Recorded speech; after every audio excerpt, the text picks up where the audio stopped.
I'm the wrong person to ask this question Yeah. because I really don't know. Yeah. Um, You're kind of like me. You only find out about it like when it becomes a meme. yeah, Yeah. seriously. Again, I listen to more with what clients send me than what's Right. going on. I need to do more of what's going on, but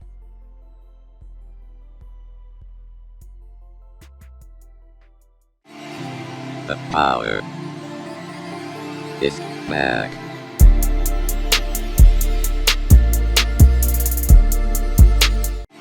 What's up, everybody? It's Professor T. We're back doing some more reactions to some music. And this is something that came from my series with the songwriting workshop. Me and Anthony Casuccio, we had talked about this. It's a shame, too, that all three of us were not up on modern, like, Billboard Top 40 music. And we were all talking about how, especially Anthony and I, that for what we do, wanting to be producers and him being a mastering engineer and mixing songs, it's important to be up on that, and that we should do a better job being abreast of the pop music situation currently. Here's the thing: all three of us, we kind of are like those music snobs where we only listen to the type of music that we do. So me, I only really listen to music that's kind of like the soulful kind of sound, like neo soul and jazz type stuff. So I never really listened to pop music. I don't know if I could get away with saying this, but I'm gonna say it. I don't really listen to white music that often. Just gonna say it.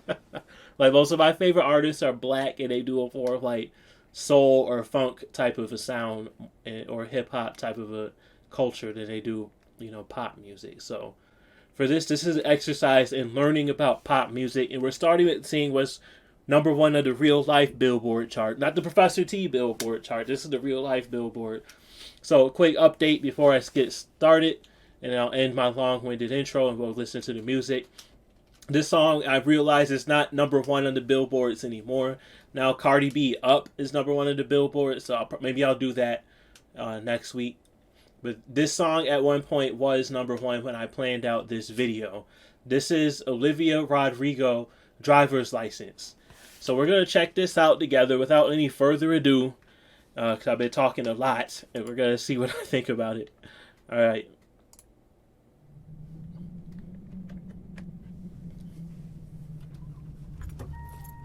So I listened to it one time to screen it, just saying when I do it my other series. I didn't hear no F-bombs or nothing like that, so I think it should be cool. At first I just listened to this though, so this is cool now that I get to see what she looks like. It's pretty cool. I get to see her face now. She looks really young. That adds another dimension that I didn't know at first. I should have looked up her bio. I'm stupid.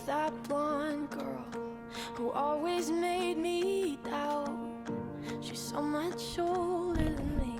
She's everything I'm insecure about. Yet today I drove through the so I'm gonna talk about this. I'm gonna talk a lot over this because I assume by now people watching this, like, you want to hear what the hip hop producer that's never heard the song thinks of the song. You probably have heard the song already yourself. Nobody's really coming here to know if the song is good or not. I was gonna say this song is cool. Like, I mean, I see why it was number one. Like, it's a pretty song and it was well done, I think she did a good job singing it. I mean, she's not, what's her name? That one, like, famous classical singer that all my music school peers would talk about all the time. I forgot what her name is, because she does classical music, which nobody cares about. Broke music. But yeah, she has a good voice. Like, she definitely has that pop sound to her voice, though. That very, like, breathy sound. A breathier, sultry sound. But she sounds good. I think that the lyricism was cool on this song, too. So the song, it does a good job, like, with the song structure, too. Like, how it transforms a lot. Like, they add new elements and then they changed up the drums a little bit.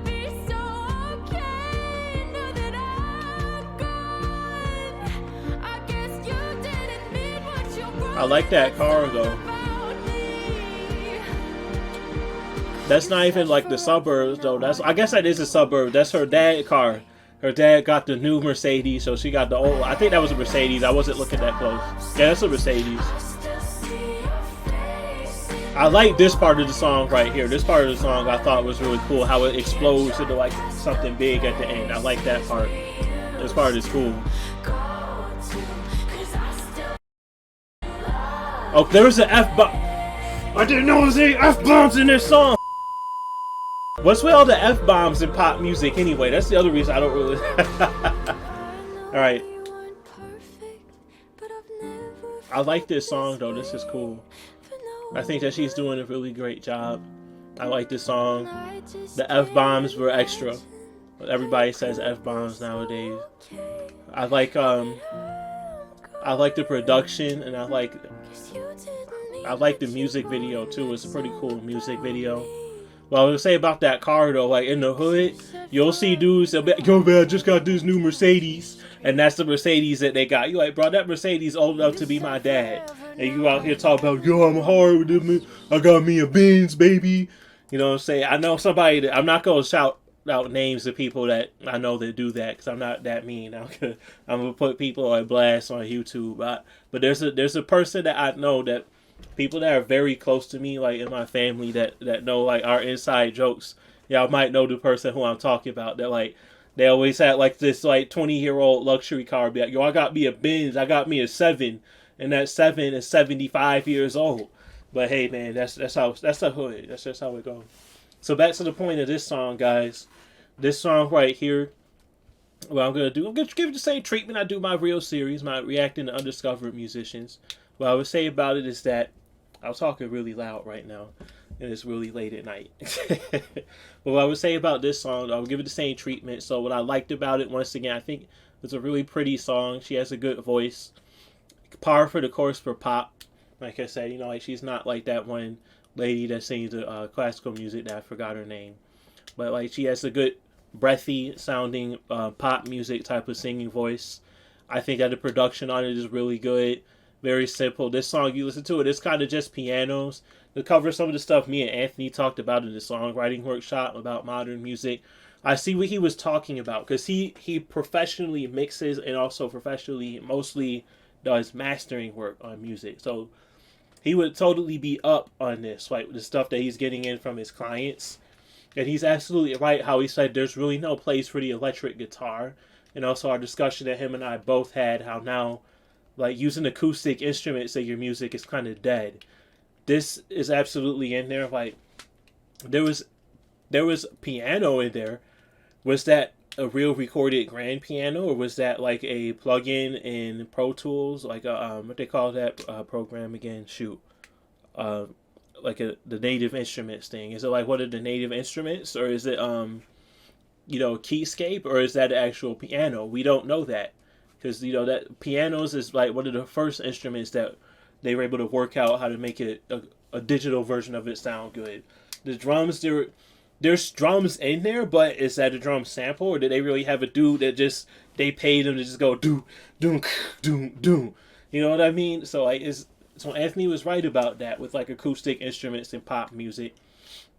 In terms of the song structure things, like I said, I like it how it transformed, and it switched up the drums and the bass that were going on to it a little bit. Things were definitely very big and boomy. I don't feel like the vocals on it were that over processed like it is in the realm of like the hip hop music that I've mixed for people, and also but it's closer to like the realm of the music that I actually write in my own band and for myself, kind of the funk music and the neo soul stuff. It's kind of more simple for the vocal mixing. The instrumental stuff is definitely more bombastic. So like the drums were big and echoey and boomy, and I thought it sounded really good. Lots of reverb on things. So yeah, that's just breaking it down a little bit. Critiques. Why didn't you warn me that there was F-bombs, YouTube? Because I heard this at first when I pre-screened it on the regular radio. Because I just listened to the top 40 station. I heard it in the car. So I didn't know that was in there. My bad. Other stuff that I would talk about for critiques. This is like that top tier. Like this is major label stuff. There's nothing that you can critique, because if there was something there that was out of line with the vocals, they would have punched it in or edited it out with like isotope. And the same thing with the instrumentals. There's really nothing there I can really critique for something that went #1 on the Billboard charts, because it's, in order for it to do that, everything is perfect. I mean, I could tell you guys what I personally would change, but I wasn't the one who made the song. And obviously, a lot of people liked it for it to be as popular as it is. So, that's enough rambling about this song. So, we're going to move on. So, that's what I learned from it, guys, from my breakdown of the things that we can take from that in our future things to talk about with production, with how they have the more boomy, kind of big drum sounds, how the song builds up over time, and the vocals. So, we'll take that away from it. So to Olivia, Rodrigo, to all you watching at home, love what you do. I enjoyed checking this out with you guys, and I hope that you did too. I spread nothing but peace and love to all of you, and I'll see you in the next review.